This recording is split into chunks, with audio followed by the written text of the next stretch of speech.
Hello दोस्तों, मैं हूं पवन और मैं स्वागत करता हूं हमारे YouTube channel tiger with Teja में।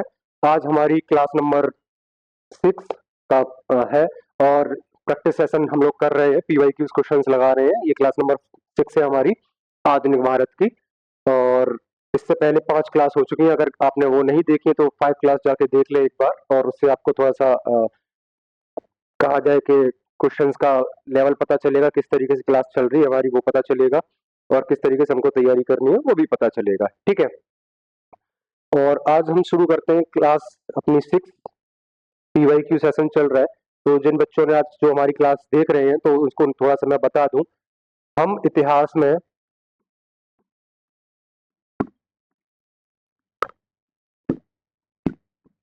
पीवाईक्यू सीरीज चला रहे हैं, क्वेश्चन कर रहे हैं। ठीक है, प्रीवियस ईयर क्वेश्चन पेपर, जिसमें 3 सेशन में मैंने आपको बताया था पहली क्लास में। जिन बच्चों ने अब तक नहीं देखी वो जाके देख लें। पहला प्राचीन, ठीक है, प्राचीन भारत। दूसरा है मध्य भारत, मध्यकालीन भारत, मध्यकालीन भारत। और तीसरा है आधुनिक भारत, आधुनिक भारत। 2 क्लास हम इसकी कर चुके हैं, प्राचीन की। 2 क्लास मध्यकालीन की कर चुके हैं, और 2 क्लास हम इसकी कर रहे हैं। 1 क्लास हो चुकी है आज, 5वीं क्लास इसकी, 6वीं क्लास इसकी। ठीक है, 1, 2, 3, 4। ठीक है, तो इस तरीके से हम चल रहे हैं। अभी हमारी 2-2 क्लासेस सारी की सारी हो जाएगी। इससे पता चलेगा कि किस तरीके से हमको तैयारी करनी है, चल रहा है हमारा क्लासेस। ठीक है, अब हम शुरू करेंगे इस सेशन के बाद। जब शुरू करेंगे तो बताएं कि मेरा मानना है कि ना, प्राचीन भारत को हम सारे के सारे पीवाईक्यूज अब तक जो भी हुए हैं, कुछ मॉक टेस्ट प्राचीन भारत के कराएंगे, ताकि कंफ्यूजन ना हो कि किस तरीके से क्या चल रहा है। ठीक है, कि क्वेश्चन प्राचीन से है, मध्य से है, आधुनिक का है। तो एक कहा जाए एक लेवल के तौर पे, ये प्राचीन का, ये मध्य का, ये आधुनिक भारत का, इस तरीके से बच्चों को कंफ्यूजन ना हो। क्लासेस अच्छे से देखते रहेंगे आप लोग तो बहुत ज्यादा चीजें क्लियर हो जाएंगी। तो क्लासेस हम जल्दी लाइव मिलेंगे एक दूसरे से, और उसके बाद फिर ये सारी की सारी क्लासेस कंटिन्यू करेंगे। ठीक है। पहले प्राचीन का हम सेशन लगाएंगे, तो उसके बाद जब प्राचीन कंप्लीट हो जाएगी उसके बाद मध्यकालीन का, मध्यकालीन के बाद फिर आधुनिक भारत पे। ठीक है। होप सो कि आपके एग्जाम तक हम काफी अच्छे क्वेश्चंस कर चुके होंगे। बहुत सारा सिलेबस हमने निपटा लिया, ऑलमोस्ट सारा ही हम कवर कर लेंगे इसमें, ताकि बच्चों को कंफ्यूजन ना हो। और पीवाईक्यूज लगाने का यही फायदा जो मैं कहता आ रहा हूँ कि इससे एक तो पेपर का लेवल पता चलता है, दूसरा ये है कि उसके साथ साथ जो बाकी के क्वेश्चंस या जो ऑप्शंस दे रखे हैं क्वेश्चंस के, उसको साथ साथ आप एक्सप्लोर करेंगे तो कहीं ना कहीं दूसरे क्वेश्चंस बनते हैं। ठीक है, मिल जाते हैं। तो शुरू करते हैं आज हम पहली क्लास अपनी। क्लास का पहला क्वेश्चन, ठीक है, पहला क्वेश्चन है आधुनिक भारत से संबंधित, शुद्धि आंदोलन के संस्थापक कौन थे। क्वेश्चन नंबर 1 है बच्चों, शुद्धि आंदोलन के संस्थापक कौन थे। तो ऑप्शन पढ़ देता हूं मैं। स्वामी दयानंद सरस्वती, ऑप्शन बी है ईश्वर चंद्र विद्यासागर, ऑप्शन सी है स्वामी विवेकानंद, और ऑप्शन डी है राजा राम मोहन राय। ठीक है, बताओ बच्चों क्वेश्चन का आंसर। जब मैं क्वेश्चन पढ़ता हूँ चीजों के लिए आप पढ़ें, और उसके बाद ना क्वेश्चन को आप खुद से अटेम्प्ट करने के लिए इसको वीडियो को पॉज करें। उसके बाद क्वेश्चंस को एक बार खुद का आंसर लगाएं।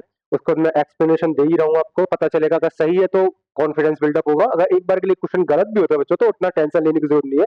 उसमें साथ में आपको एक्सप्लेनेशन जब मैं बताऊंगा कि किस वजह से क्वेश्चन गलत हुआ है, क्या है, तो आपको वो चीज याद रहेगी कि ये क्वेश्चन मैंने इस वजह से गलत कर दिया था। ठीक है, साथ साथ हम बाकी के ऑप्शंस भी कहा जाए कि एक्सप्लोर कर रहे हैं, तो उससे ये पता चलता रहेगा कि बाकी के क्वेश्चंस कैसे हैं। ठीक है, तो बात करते हैं इस क्वेश्चन की। तो इसका सही आंसर होगा option number A. Right answer क्या होगा? इसका राइट आंसर होगा स्वामी दयानंद सरस्वती। ठीक है, शुद्धि आंदोलन संबंधित है स्वामी दयानंद सरस्वती से। ठीक है बच्चों, अब इसी आर्य समाज जो सुना होगा, आर्य समाज। ठीक है, ये आर्य समाज है, शुद्धि आंदोलन। ये इसीलिए था कि जो लोग मध्यकालीन में मुस्लिम आक्रांतों द्वारा जबरदस्ती जो लोग मुस्लिम धर्म में कन्वर्ट किए गए थे, उनको दोबारा हिंदू धर्म में लाने के लिए शुद्धि आंदोलन शुरू करा था। ठीक है, और इसमें एक चीज और मैं आपको बता देता हूँ। शुद्धि आंदोलन ये हो गया, इसमें एक दो चीज है, वेदों की ओर लौटो, ये इनका एक टैगलाइन था। क्या था? वेदों की ओर लॉटो। ठीक है, ये इनका कहा जाए एक ना, ये क्वेश्चंस भी कई एग्जाम में पूछ लिया जाता है कि ये किससे संबंधित है। ये शुद्धि आंदोलन आर्य समाज से संबंधित है, दयानंद सरस्वती। ठीक है, ये क्वेश्चन हमारा हो गया। और आप बात कर लेते हैं अगले क्वेश्चन इनकी, ऑप्शन की। ईश्वरचंद विद्यासागर। ईश्वरचंद विद्यासागर का नाम बच्चों महिला शिक्षा में, महिला शिक्षा,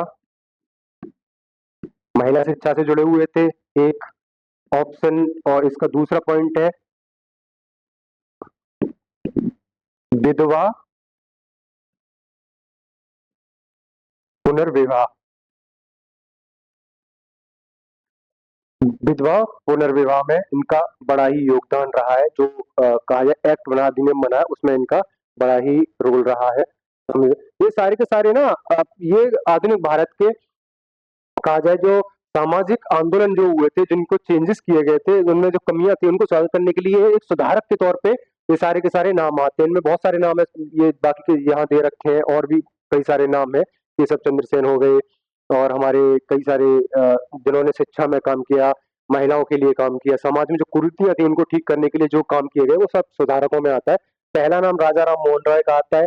इनको राष्ट्रवाद का पिता बोला जाता है, राष्ट्रवाद का पिता। ठीक है, इनको राष्ट्रवाद का पिता बोला जाता है। इनसे ही संबंधित है ब्रह्म समाज, ब्रह्म समाज। ठीक है, इन्होंने ब्रह्म समाज की स्थापना करी थी 1828। ठीक है, ब्रह्म समाज से संबंधित थे ये। और ये आधुनिक शिक्षा, आधुनिक शिक्षा, यानी कि जो आधुनिक शिक्षा का मतलब क्या है, अंग्रेजी जो शिक्षा लागू करी गई थी उसके समर्थक थे, आधुनिक शिक्षा के समर्थक। ठीक है, इनका पहला नाम राजा राम मोहन रॉय का ही आता है। स्वामी विवेकानंद, इनका नाम तो हर बच्चा जानता ही होगा, रामकृष्ण मिशन, राम कृष्ण मिशन। ये रामकृष्ण मिशन से संबंधित थे। ठीक है बच्चों, सारे के सारे मैंने आपको बता ही दिया। ये महिला विवाह, इनसे संबंधित इन्होंने महिला शिक्षा पे काम किया, विधवा पुनर्विवाह पे काम किया ईश्वरचंद्र विद्यासागर ने। इन्होंने ये था स्वामी विवेकानंद रामकृष्ण मिशन, इनसे संबंधित। ठीक है, और राजा राम मोहन राय का मैंने आपको बता दिया। बाकी का हम जब और ज्यादा डीपली आगे पढ़ते जाएंगे तो मैं चीजें बताता जाऊंगा। ठीक है, नेक्स्ट क्वेश्चन। क्वेश्चन नंबर 2 है, महात्मा गांधी ने असहयोग आंदोलन कब शुरू किया जो देश स्थायी पैमाने पर आयोजित पहला जन आंदोलन था? बताओ बच्चों, इसका सही आंसर क्या होगा? क्वेश्चन एक बार फिर से पढ़ देता हूँ। महात्मा गांधी ने असहयोग आंदोलन कब शुरू किया जो देश में स्थायी पैमाने पर आयोजित पहला जन आंदोलन था? मतलब इसमें जन भागीदारी बहुत ज्यादा थी। हालांकि इसमें क्वेश्चन में दे रखा है, लेकिन जन भागीदारी पहले ही एक आंदोलन जो हुआ था 1905 में, बंगाल विभाजन, उसमें महिलाओं ने भी, क्वेश्चन ये आता है कि महिलाओं ने सबसे ज्यादा भागीदारी, जो पहली भागीदारी जो थी, तो बंगाल विभाजन जब हुआ था तो उसमें पहला बंग आंदोलन जो हुआ था उसमें महिलाओं की भागीदारी काफी बड़े पैमाने पर थी। और जब गांधी जी ने असहयोग आंदोलन शुरू किया तो उसमें एक बड़े पैमाने पूरे सामूहिक देश को में जो लोग थे, पूरे सामूहिक देश को एक जगह एकत्रित करने पर एक कहा जाए धारा में लाने का काम गांधी जी ने किया, इसलिए इनका इतना बहुत ज्यादा नाम है। ठीक है, तो ये कब किया गया था? तो ऑप्शन ए है अप्रैल 1923, ऑप्शन बी है मार्च 1919, ऑप्शन सी है जनवरी 1922, और ऑप्शन डी है अगस्त 1920। बताओ बच्चों, क्या है सही आंसर? कब होगा ऐसा असहयोग आंदोलन? हालांकि हमने इसके बारे में बात कर रखी है, आपने मेरी क्लास, पिछली क्लास देखी होगी, तो उस बारे में मैंने सारी की सारी चीजें आपको बताई हैं। जिन बच्चों ने क्लास देखी होगी वो एक विद इन सेकंड इसका आंसर बता देंगे कि क्या है।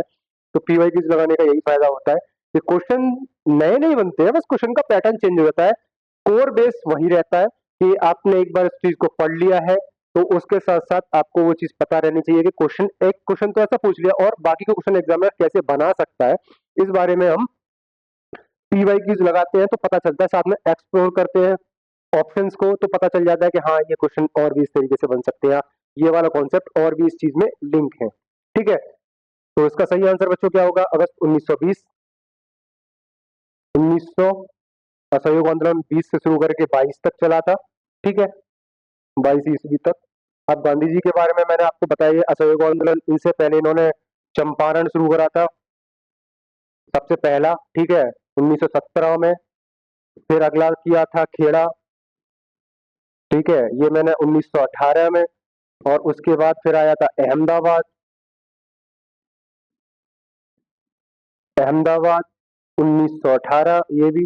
तो ये सारे के सारे क्वेश्चंस बच्चों, ये मैंने बताया गांधी जी का ये पहला था, ठीक है, ये उसी में शुरू करा था। उसके बाद 1900 जो आया हुआ था असहयोग आंदोलन भी इन्होंने ही किया था, ठीक है। तो इसका सही आंसर क्या होगा बच्चों? राइट आंसर क्या होगा? 1920। अच्छा, ये असहयोग आंदोलन समाप्त कब हुआ था, किस तरीके से, जब से शुरू किया गया था, तो ये इसको 1922 ईस्वी में, हमारा यूपी के अंदर एक जगह पड़ती है गोरखपुर, गोरखपुर। अब हमारे गांधी जी अहिंसा, सत्य और अहिंसा के पुजारी थे, तो उनने, वो नहीं चाहते थे कि कोई भी हिंसात्मक कार्रवाई हो। लेकिन 1922 में जब ये आंदोलन पीक पे चल रहा था, तो यूपी के गोरखपुर में एक चौकी थी, पुलिस चौकी, पुलिस चौकी, ठीक है। अब जब ये पीक पे चल रहा था, तो ना, अब लोग तो उग्र हैं, हर पूरे देश को एक जगह से कंट्रोल कितना कर लोगे आप? हालांकि ये बोल रखा था कि हिंसात्मक कार्रवाई नहीं चाहिए, नहीं होगा, जिसके समर्थक नहीं थे गांधी जी। लेकिन जो अब शुरू करा था, तो कुछ लोगों ने, अब पुलिस वालों ने, जो हमारा ब्रिटिश साम्राज्य था, उसने भी इस आंदोलन को दबाने के लिए बहुत कोशिश करी। तो लोगों में थोड़ा सा कहा जाए उग्र हो गए। तो यूपी के अंदर ये घटना घटी, पुलिस चौकी को लोगों ने, जो भीड़ थी, उसने आग लगा दी, पुलिस चौकी को आग लगा दी थी, लगा दी, ठीक है। और जिसमें 23 जो पुलिस,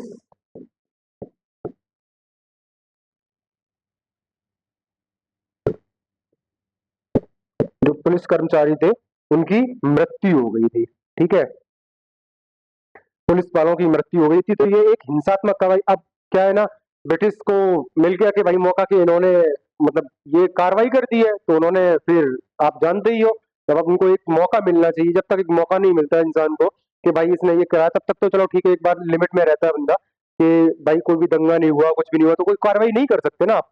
जब इन्होंने एक ये रीजन दे दिया, तो उन्होंने कार्रवाई शुरू करी। तो इसका रीजन पता था गांधी जी को कि भाई अगर ये हुआ, तो बड़े पैमाने पे कार्रवाई की जाएगी। तो उन्होंने आंदोलन को स्थगित कर दिया था, असहयोग आंदोलन को, ठीक है। वो इसीलिए 1920 से 22 तक रहा था। ये इंफॉर्मेशन याद रखें, 22 में खत्म हुआ था।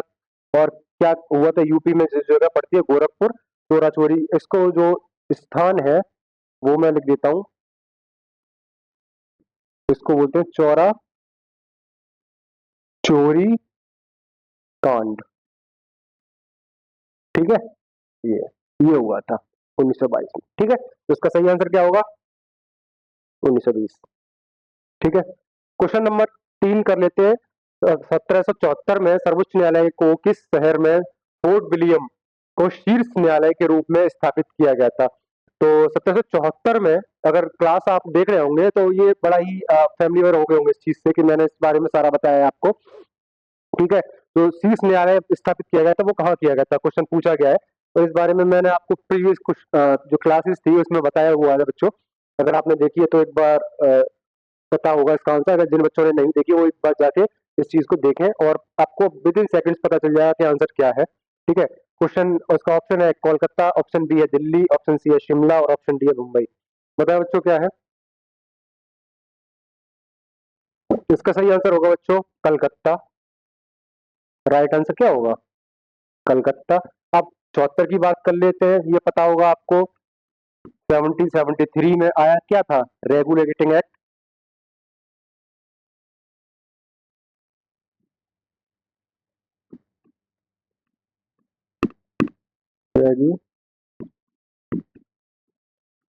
रेगुलेटिंग एक्ट, ठीक है, ये आया हुआ था। लाया कौन था? वारेन हेस्टिंग,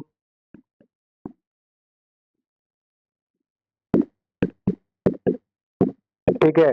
और किस लिए आया था, ये जाके आप देख लें मेरी प्रीवियस क्वेश्चन पे, क्लास में, तो लास्ट क्लास में मैंने उसमें ये सारा का सारा चीजें बताई है कि किस लिए आया था, क्यों आया था, क्या है, ठीक है। अब एक ही चीज को बार बार एक्सप्लेन करने का अभी ठीक नहीं है, टाइम भी नहीं है इतना, तो मैं एक्सप्लेन करूँ, ठीक है। अब इसमें जब आया हुआ था, तो किस तरीके से देश को रेगुलेट किया जाए, चीजें करी जाए, तो उसके लिए फिर चीजें संस्थान बने, चीजें बनी।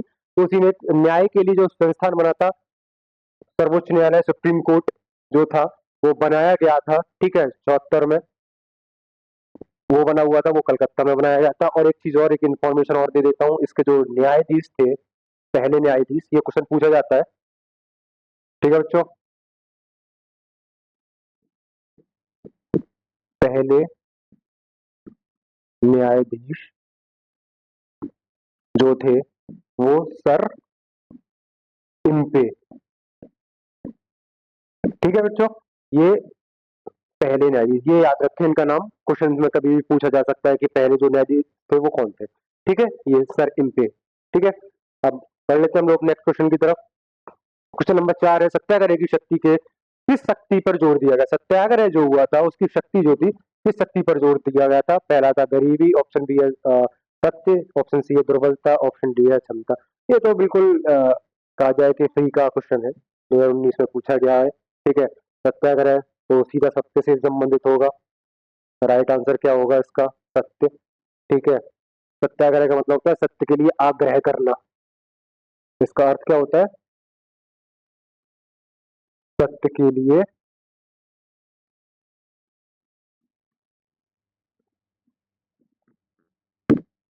आग्रह करना, ठीक है, ये इसका अर्थ होता है। सर्वप्रथम इसका प्रयोग जो किया था, जो प्रयोग किया था वो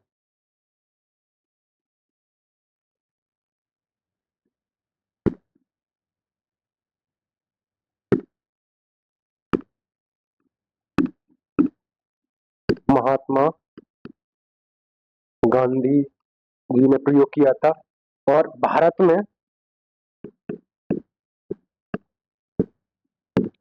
में सबसे पहले कहाँ इस्तेमाल किया गया था? वो किया गया था चंपारण,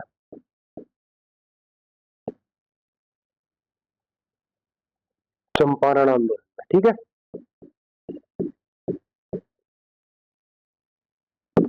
चंपारण आंदोलन। अब ये अभी बताया था 1917, पहली बार गांधी जी ने सत्याग्रह का प्रयोग किया था वो चंपारण में किया था, ठीक है, 17 में किया गया था। और इसका मीनिंग मैंने सारा बता ही दिया, सत्य अहिंसा मेन उनका जो कहा जाए संबंधित थे, सत्य और अहिंसा, गांधी जी के सत्य एंड अहिंसा।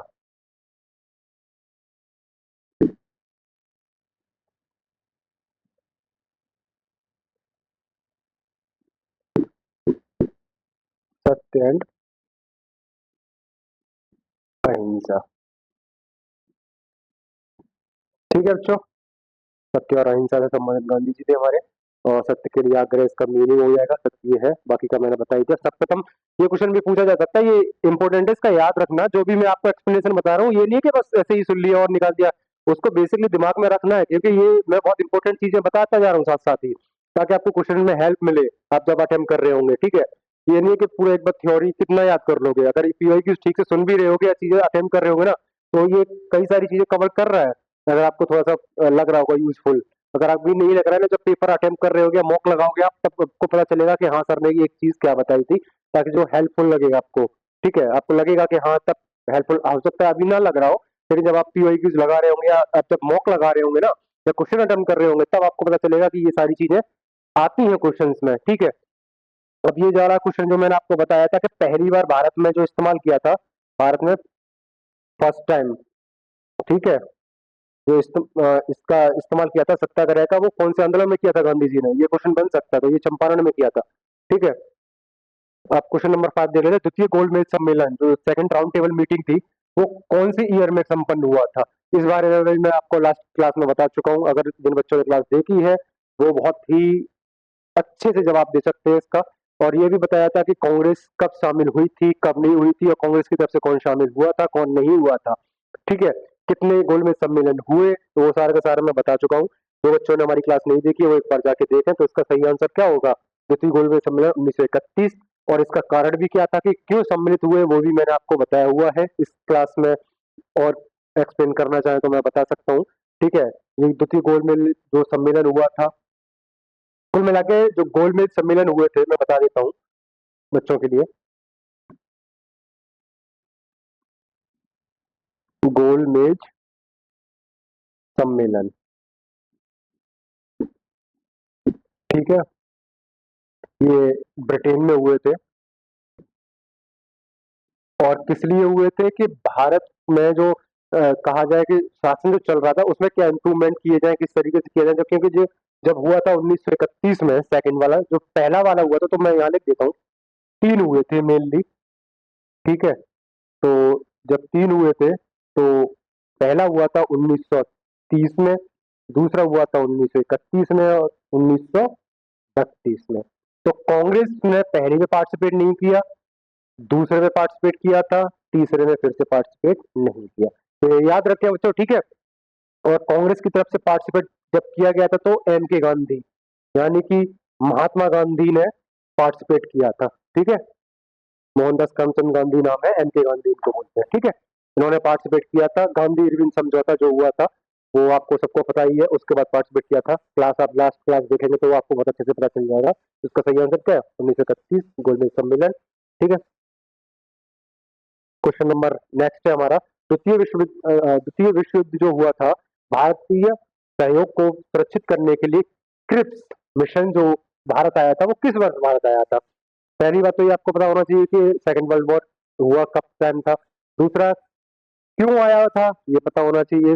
एक बार के लिए नहीं पता है तो कोई बात नहीं, लेकिन ईयर कब आया था ये तो पता होना ही चाहिए, बिल्कुल। और ये बड़े अच्छे से ही आपको पता होगा, उसी टाइम पे एक भारत में आंदोलन भी बहुत बड़े पैमाने पे शुरू हुआ था, ठीक है, उसी समय पे। तो बताएं बच्चों क्या होगा जब क्रिप्स का ऑप्शन पढ़ देता हूँ पहले तो। ऑप्शन ए है 1944, ऑप्शन बी है 1943, ऑप्शन सी है 1942 और ऑप्शन डी है 1941। यानी 41, 42, 43, 44, कितना अच्छा ऑप्शन बना दिया है एग्जामिनर ने। कोई बात नहीं, तो हमें क्या दिक्कत है, कुछ भी बना दे, जब हमारी तैयारी पूरी है तो हम अटेम्प्ट करेंगे, ठीक है। तो इसका सही आंसर होगा 1942। जो क्रिप्स मिशन था वो 1942 में आया हुआ था। राइट आंसर क्या हो जाएगा? अध्यक्ष, जो मिशन जो भेजा गया था, वो इसके जो अध्यक्ष थे वो थे स्टेफोर्ड फोर्ड क्रिप्स, ठीक है। इसी को बोला जाता है क्रिप्स मिशन, ठीक है।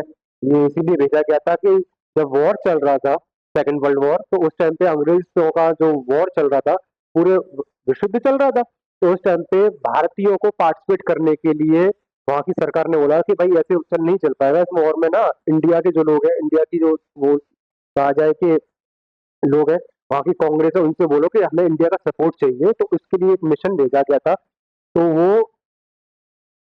इंडिया के लोगों को सपोर्ट करने के लिए, इंडिया का सपोर्ट पाने के लिए ब्रिटेन ने ये भेजा था।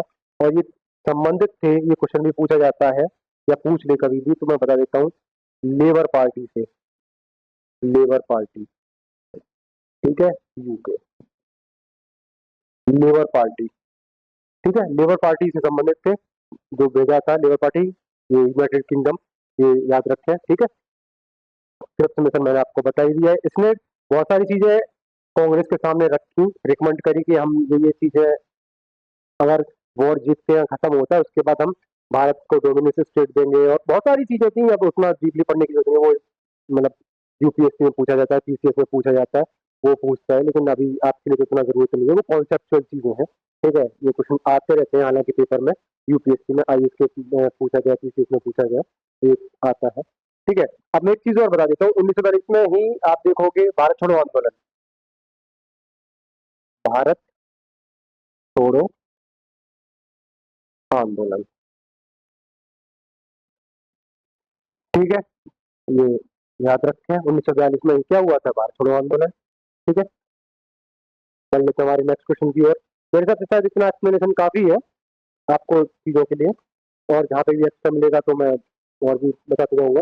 ब्रिटिश संसद में सांसद जो बनने के वाले पहले भारतीय का नाम बताएं, जो ब्रिटेन की पार्लियामेंट में उसमें पहले सांसद जो बने थे भारत के, वो कौन थे? बड़ा ही अच्छा क्वेश्चन है ये, इसमें मार्क लगा लो आप लोग, ठीक है, बड़ा ही अच्छा क्वेश्चन है। और इसका सही आंसर बताओ तो ऑप्शन ए है दादा भाई नौरोजी, ऑप्शन बी है जमशेदजी टाटा, ऑप्शन डी है सी है भीकम जी कामा और ऑप्शन डी है पीलू मोदी। बताओ तो इसका सही आंसर क्या होगा? इसका सही आंसर है बच्चों Dadabhai Naoroji. Old man of India इनके नाम से जाना जाता है इनको। ठीक है, ओल्ड मैन ऑफ इंडिया की टैग दिया गया है। इसका सही आंसर बता दिया। राइट आंसर क्या होगा? ठीक है, राइट आंसर क्या होगा? दादा भाई नौरोजी। और इनको ही बोला जाता है ओल्ड मैन ऑफ इंडिया। ठीक है, ये इनको उपाधि दी गई।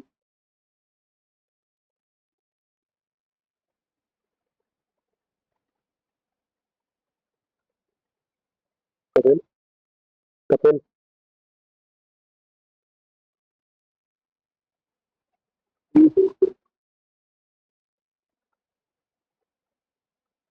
कपिल को।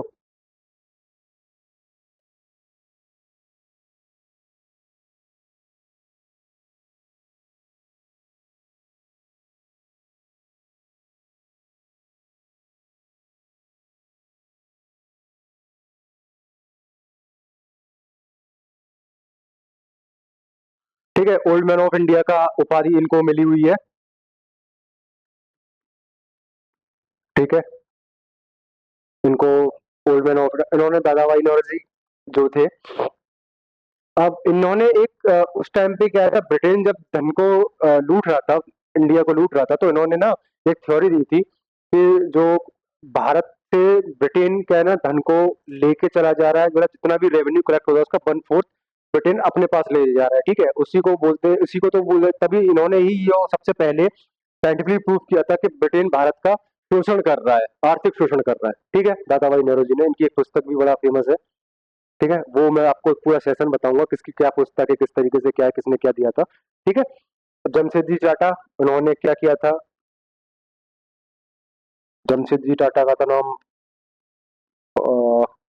1907 में स्टील प्लांट लगाया था।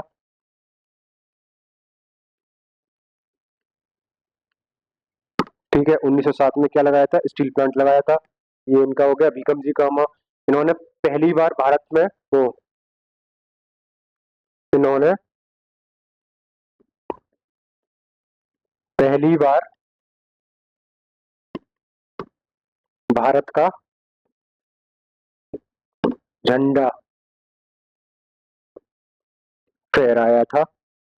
ठीक है, भीकम जी कामा को ही अंग्रेजों ने एक टैगलाइन दी है।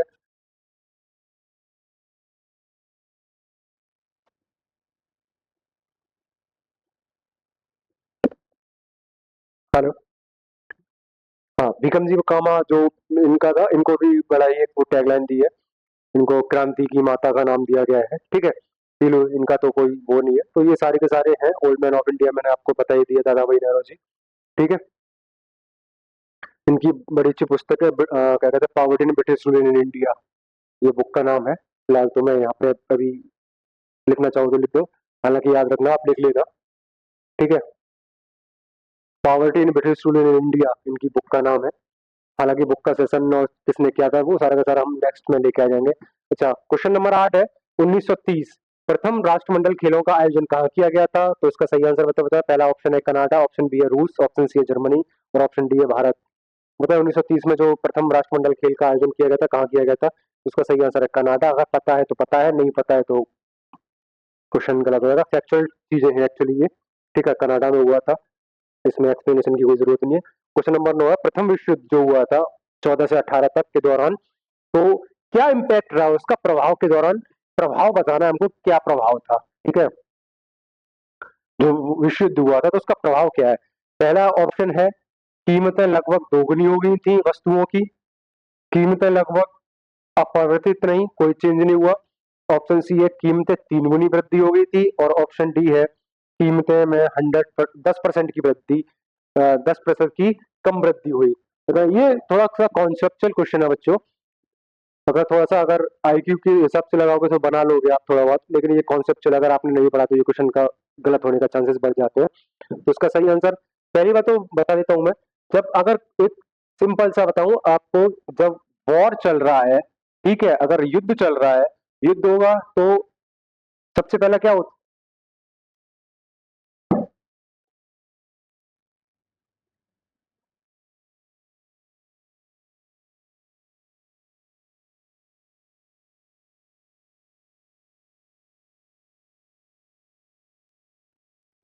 किसी भी देश में, ठीक है, वॉर होता है बच्चों, ठीक है, मेरा भी, हाँ, जब युद्ध होता है, अब कुछ बच्चों को लगेगा कि इंग्लिश ही लिख रहा है, युद्ध, ठीक है, जब किसी भी देशों के, दो देशों के बीच में युद्ध होता है ना, तो उसका इम्पैक्ट क्या रहता है, ये वो है। अब विश्व युद्ध चल रहा है तो भाई उसमें बहुत सारे दोस्त पार्टिसिपेट है। अब किसी भी चीज का प्रोडक्शन होता है, कोई भी चीज वस्तु, एक तो होता है कि आप उत्पादित कर रहे हो, प्रोडक्शन कर रहे हो चीज का, फिर उसके बाद कंज्यूम मतलब खपत हो रही है। ये इकोनॉमी वाला कॉन्सेप्ट मैं यहाँ पे थोड़ा सा आपको बता दूं। युद्ध चल रहा है तो किसी भी चीज के लिए उत्पादन होता है, ठीक है, उत्पादन होगा तो खपत होती है। अब खपत होगी, ये दोनों एक दूसरे से पूरक है, एक दूसरे के। खपत होगी तो प्रोडक्शन ज्यादा होगा, ठीक है, अब खपत ज्यादा है तो प्रोडक्शन भी ज्यादा होगा, सिंपल सा बात है। अब जब एक चीज बताओ, जब प्रोडक्शन ही, अगर प्रोडक्शन नील हो गया तो खपत तो बराबर रहेगी ना, खपत में कमी तो नहीं होने वाली। अगर खाना खाना आप बंद कर दोगे कैसा चल जाएगा, खाना तो खाओगे ही ना। अब मान लो एक बंदा खाना खा रहा है, अब प्रोडक्शन गेहूं का ना हो तो भाई चीजें जो, अगर मान लो प्रोडक्शन यहाँ पे हमारे पास 10 चीजें हैं, ठीक है, और खपत ज्यादा है, प्रोडक्शन 10 का है और खपत ज्यादा है, तो क्या होगा, चीजें महंगाई बढ़ेगी। अगर 10 चीजें हमारे पास, तो महंगाई बढ़ेगी ना। खरीदार 100 हैं और चीजें हमारे पास 10 हैं, तो महंगाई बढ़ेगी। ऑफकोर्स सीधी सी बात है, जिनके पास पैसा होगा वो चीजें खरीदेंगे, जिनके पास नहीं है वो भूखे मरेंगे। तो सिंपल सी बात है, कीमतों की जो दर है वो बढ़ेगी। महंगाई ऐसी बढ़ती है, इकोनॉमी का कॉन्सेप्ट है। आप जब इकोनॉमी पढ़ेंगे चीजों में, उसमें ये चीजों का कॉन्सेप्ट दिया गया है, ठीक है, कंज्यूम एंड प्रोडक्शन का, ठीक है, खपत और उत्पादन, ये सारा का सारा। अब वॉर चल रहा है किसी देश में, उत्पादन कहाँ से हो जाएगा, जैसे अभी यूक्रेन और रसिया का चल रहा है, तो चीजें जिस देश में चल रहा है वो महंगाई होगी ना, कि बाहर से चीजें आ नहीं सकती है, खुद का प्रोडक्शन आप कितना करोगे, वॉर में व्यस्त रहोगे कि प्रोडक्शन करोगे, या फिर न्यूट्रल। इसीलिए जो देश बड़ी इकोनॉमी है विश्व की, जो बड़ी ही कहा जाए कि अर्थव्यवस्था है, वो कभी भी अब के टाइम पे ना लड़ना शुरू नहीं करती। वो टाइम चला गया कि एक दूसरे से लड़ना चलता था, कि वॉर शुरू कर लिए लड़ रहे हैं, वो सब अब बंद हो चुका है। जो समझदार और कहा जाए एक बड़ी इकोनॉमी है वो लड़ना नहीं शुरू करती। हालांकि रसिया को इस चीज में फंसा के रखा गया है, वो एक इंटरनेशनल कहा जाए कि पॉलिसी चल रही है, चलती रहती है कि क्या है क्या नहीं है। एक यूक्रेन है, इतना छोटा सा देश रसिया को लेके चल रहा है कि उससे, रसिया से लड़ रहा है। आप समझ सकते हो कि, और वो चल ही रही है लड़ाई इतने टाइम से।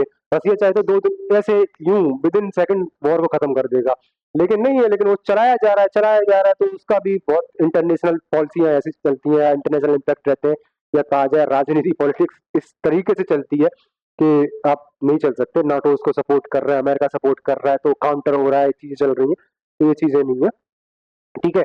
इसी का कारण एग्जाम्पल के तौर पर बता दूं, अब इंडिया ने क्या किया, जो किया है, रसिया से ना, जो ऑयल हम लोग कच्चा तेल खरीदते थे, वो रसिया से हमने बहुत पैमाने पे खरीदा है अभी, क्योंकि रसिया को पैसे की जरूरत है।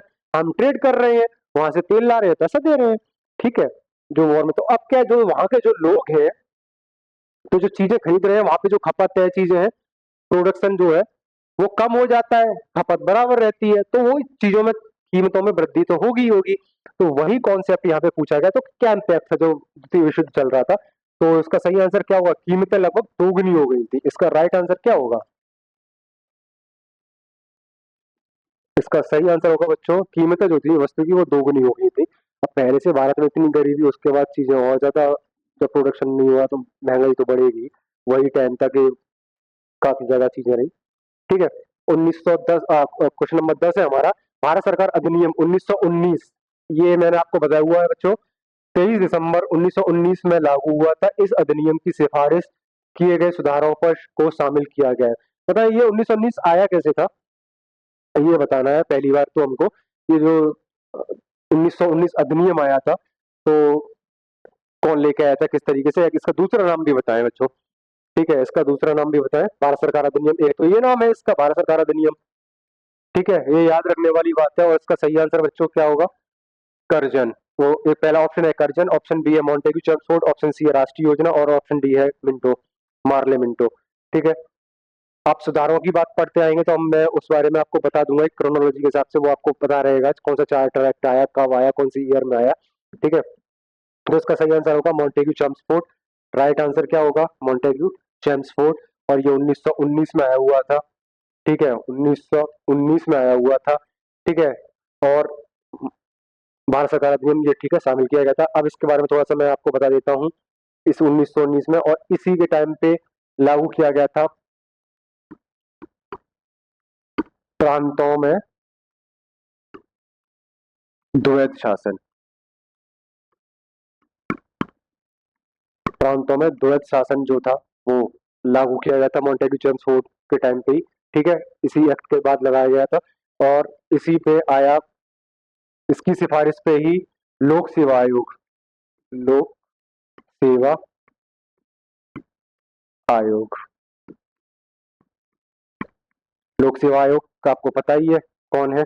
इसका भी रिकमेंडेशन इसी में किया गया था, जिसका गठन किया गया था बाद में। ठीक है, 1923-22-23 के आसपास इसका गठन किया गया।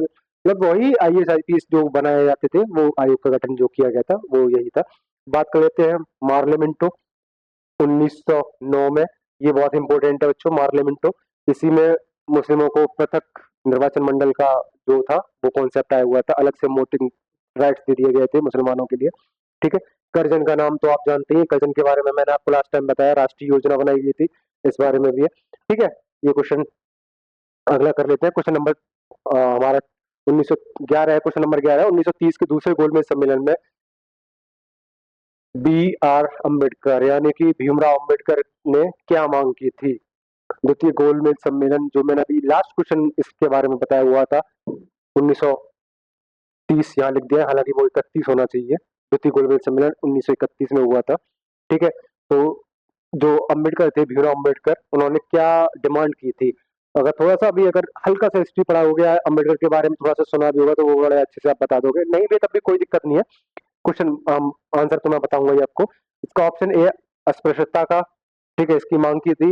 ऑप्शन बी है दलितों, दलित वर्ग हेतु आरक्षण की। ऑप्शन सी है दलितों के लिए पृथक निर्वाचक मंडल की। और ऑप्शन डी है हिंदू मंदिरों के, हिंदू मंदिरों में प्रवेश के लिए।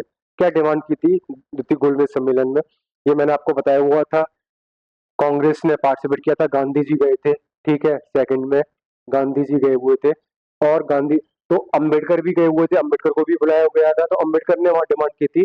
अब आप देखोगे 1931 की बात हो रही है, तो 1909, इसमें अभी मैंने बताया था मार्लियामेंटो सुधार, इसमें मुस्लिमों को दिया गया था निर्वाचन।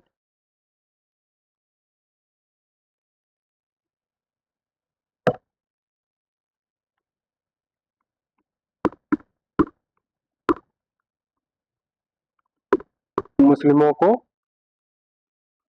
पृथक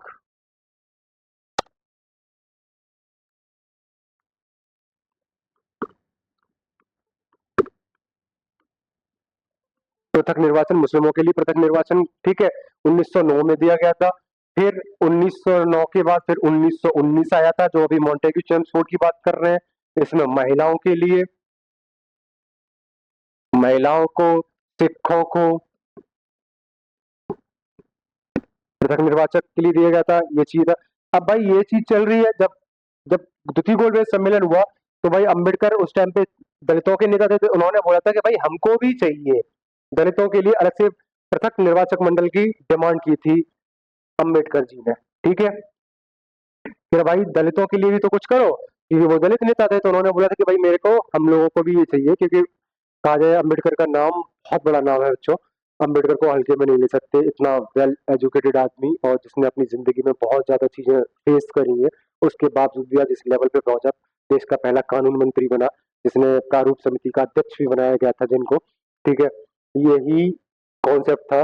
ठीक है, तो जिसमें था, इन्होंने डिमांड की थी, डिमांड मतलब उनकी मांग थी कि दलितों के लिए भी पृथक निर्वाचक मंडल बनाया जाए। ठीक है, 1919 में मिला था मुस्लिमों को, 1929 में महिलाओं को, जिसको बोला कि महिलाओं सिखों के लिए भी किया गया था। तो इनके लिए भी, दलितों के लिए भी डिमांड की थी किन्होंने? अम्बेडकर जी ने, क्योंकि दलितों के ये नेता थे। ठीक है, अब मैं एक चीज और बता देता हूँ जो आपको एक पता रहना चाहिए। जब इन्होंने डिमांड की 31 में गांधी जी गए थे। गांधी जी इस चीज के लिए माने ही नहीं कि दलितों को ये राइट्स मिलने चाहिए, या पृथक निर्वाचक मंडल जो बनाया गया था कि दलितों को भी ये मिले, क्योंकि उससे बांटो और राज करो वाला कॉन्सेप्ट बढ़ता जा रहा था। ठीक है, तो ये हुआ, गांधी जी ने मना कर दिया। उसके बाद वो वहां से आए और अनशन शुरू किया। अनशन शुरू कर दिया था गांधी जी ने, अमर अनशन, कि भाई ये मैं लागू नहीं होने दूंगा देश के अंदर, कि अलग से आपने मुसलमानों को दे दिया, महिलाओं को, सिखों को, उसका दलितों को भी आप बांट दे रहे हो, तो ये चीज नहीं रहेगा। तो उन्होंने मना किया। ठीक है, तो जब अमर अनशन शुरू करा तो उसके बाद फिर गांधी जी की तबीयत थोड़ा खराब होती चली गई। तो उसके बाद फिर कांग्रेस के जो बड़े ही कहा जाए सीनियर लीडर थे, उन्होंने अम्बेडकर जी से बात की कि भाई आप थोड़ा सा जाओ, बातचीत कर लो गांधी जी से कि क्या इसका कोई कोई ना कोई सॉल्यूशन तो निकलना चाहिए। ठीक है, तो उन्होंने बोला कि चलो ठीक है, बहुत ज्यादा कहा था। उसके बाद फिर अम्बेडकर जी बात करने के लिए राजी हुए। ठीक है, अब जब बात की तो 1932, ठीक है, इसी को बोलते हैं पूना पैक्ट। जब इन दोनों के बीच में बात हुई तो पूना समझौता हुआ। पूना समझौता। ठीक है, 1932 में क्या हुआ था? 32 इसमें पूना समझौता हुआ। और ये किसके बीच में हुआ था? गांधी जी के बीच में प्लस भीमराव अंबेडकर जी के बीच में। ठीक है, अब ये क्या था? अब जब इन दोनों के बीच में बातचीत हुआ तो उन्होंने बोला कि आप इस चीज की डिमांड मत करो। गांधी जी ने बोला, उन्होंने बोला कि बापू, मतलब इतना ज्यादा चीजें चल रही हैं कि दलित लोग क्या क्या फेस कर रहे हैं, कहाँ पे हम एग्जिस्ट कहाँ कर रहे हैं, दलित जो समुदाय है वो कहाँ एग्जिस्ट कर रहा है इस देश के अंदर।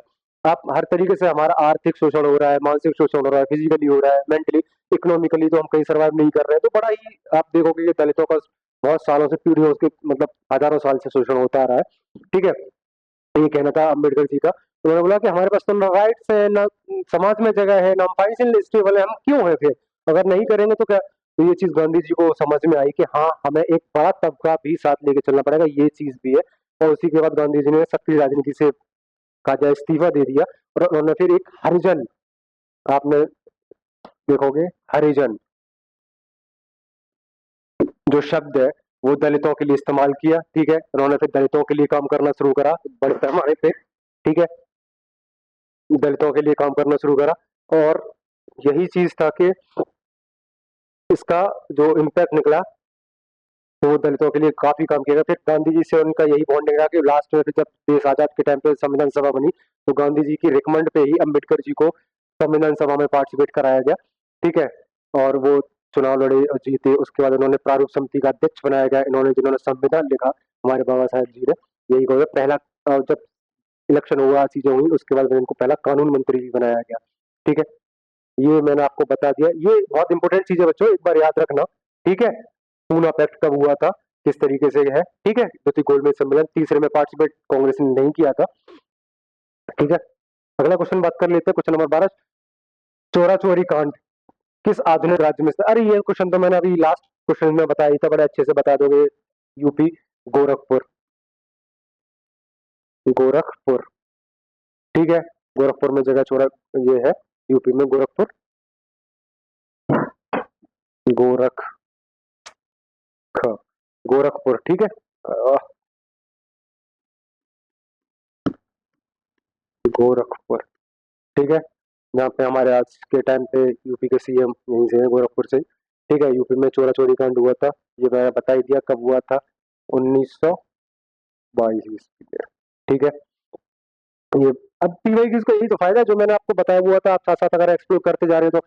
आप क्वेश्चन नंबर 13 है, बंगाल में सरकार की दोहरी प्रणाली के दिमाग किसकी विवश थी। ओके, ये मिडियवल से क्वेश्चन आ गया। एनीवेज कोई दिक्कत नहीं है, ये क्वेश्चन भी मैं हालांकि मिडियवल के मध्यकालीन में बता चुका हूँ, अगर आपको थोड़ा सा पता होगा तो। इस कॉन्सेप्ट का पूरा मैंने सारा का सारा व्यू आपको बताया था कि क्या बैकग्राउंड था, कब से लागू हुआ, क्यों हुआ, कैसे हुआ, कब खत्म हुआ। ये सारा अगर मध्यकालीन में मैंने बताया हुआ है आपको इस क्वेश्चन के बारे में। दोहरी प्रणाली जो लागू हुई थी, द्वैध शासन, इसी को बोलते हैं द्वैध शासन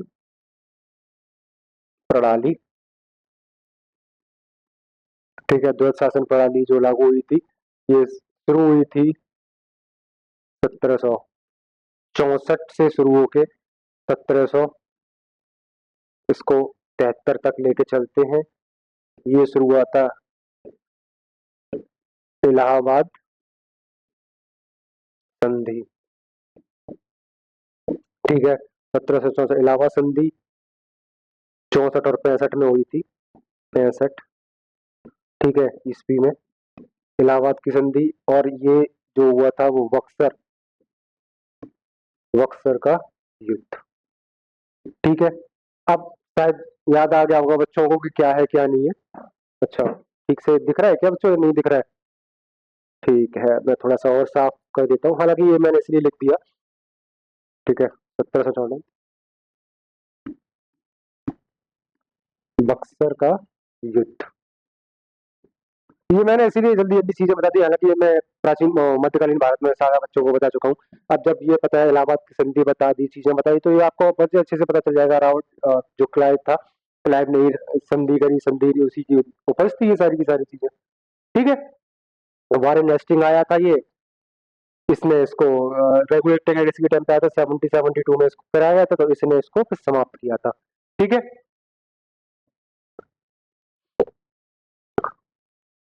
ठीक है बच्चों, ये 65 है, 65, 1765, ठीक है। लिख देता हूँ बच्चों को ताकि याद रहे, संधि इलाहाबाद संधि 1765, ठीक है। 64 में बक्सर का युद्ध हुआ, 65 में इलाहाबाद की संधि हुआ। कौन कौन इन्वॉल्व था ये मैं बता चुका हूँ आपको। अगले क्वेश्चन पे बात कर लेते हैं।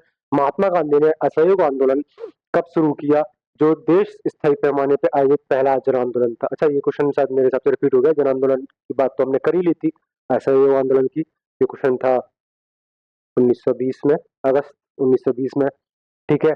चौरा चौरी कांड जो समाप्त, इसको शुरू हुआ था 1920 में और समाप्त हुआ था 22 में, चौरा चौरी कांड के नाम से जो घटना बताई थी इससे पहले मैंने, उसमें, ठीक है। भीड़ ने जो थी पुलिस चौकी को फूंक दिया, जिसमें 23 लोग की मृत्यु हो गई थी पुलिस वालों की। उसके बाद इसको स्थगित कर दिया गया था गांधी जी ने, ठीक है। ये चीज मैंने आपको बता ही दिया। अब बात कर लेते हैं हमारे क्वेश्चन नंबर 15 की। इंडिया विंस फ्रीडम, ओके, ये पुस्तक का नाम है इंडिया विंस फ्रीडम नामक पुस्तक किसके द्वारा लिखी गई है? बड़ा ही, ये इसको इंपोर्टेंट लिख लें बच्चों, ठीक है। ये इंपोर्टेंट क्वेश्चन है, इसको थोड़ा कर लें। और इसका सही आंसर बताएं। ऑप्शन ए है सुभाष चंद्र बोस, ऑप्शन बी है महात्मा गांधी, ऑप्शन डी है मौलाना अबुल कलाम आजाद और ऑप्शन डी है राजेंद्र प्रसाद। बताओ बच्चों, इसका सही आंसर क्या होगा? ये बड़ा ही इंपोर्टेंट क्वेश्चन है, इसको आप एक बार के लिए लिख लें, क्योंकि मैं इसमें थोड़ा सा कुछ और चीजें आपको बता दूंगा साथ साथ ही। इंपोर्टेंट लिख लें इस चीज पे, और कहीं आप नोट्स बना रहे हैं या कहीं चीज हो तो उसको मेंशन कर लें। इसका सही आंसर जो होगा वो मौलाना अबुल कलाम आजाद, ठीक है। इसका सही आंसर क्या होगा? अबुल कलाम आजाद। अब बात कर लेते हैं सुभाष चंद्र बोस की। तो सुभाष चंद्र बोस ने पुस्तक लिखी थी, उनकी पुस्तक का नाम है इंडिया स्ट्रगल, ठीक है, इंडिया स्ट्रगल इनकी पुस्तक का नाम।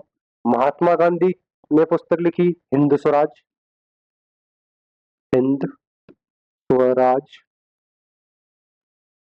एंड सत्य के साथ मेरे प्रयोग, सत्य के साथ मेरे प्रयोग, ठीक है। ये गांधी जी से संबंधित पुस्तक है, ये बुक्स है बच्चों, ठीक है। ये आप इस चीज का ध्यान रखें, गांधी जी की इनकी बुक थी, सुभाष चंद्र बोस की ये, ठीक है। राजेंद्र प्रसाद की पुस्तक है इंडिया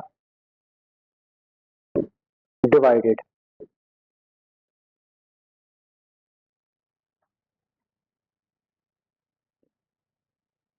इंडिया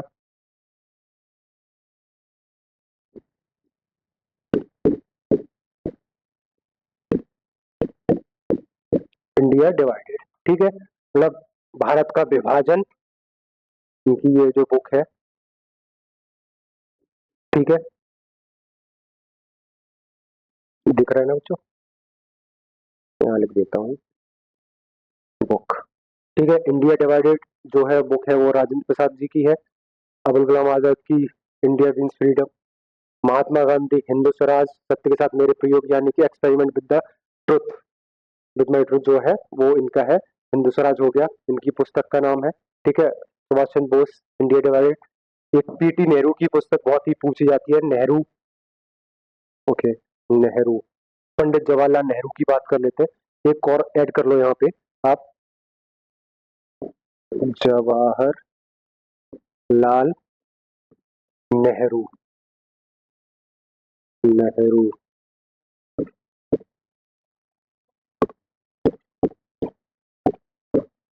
जवाहरलाल नेहरू की एक पुस्तक और है, यहाँ पे उनका हम जिक्र करेंगे, इनकी पुस्तक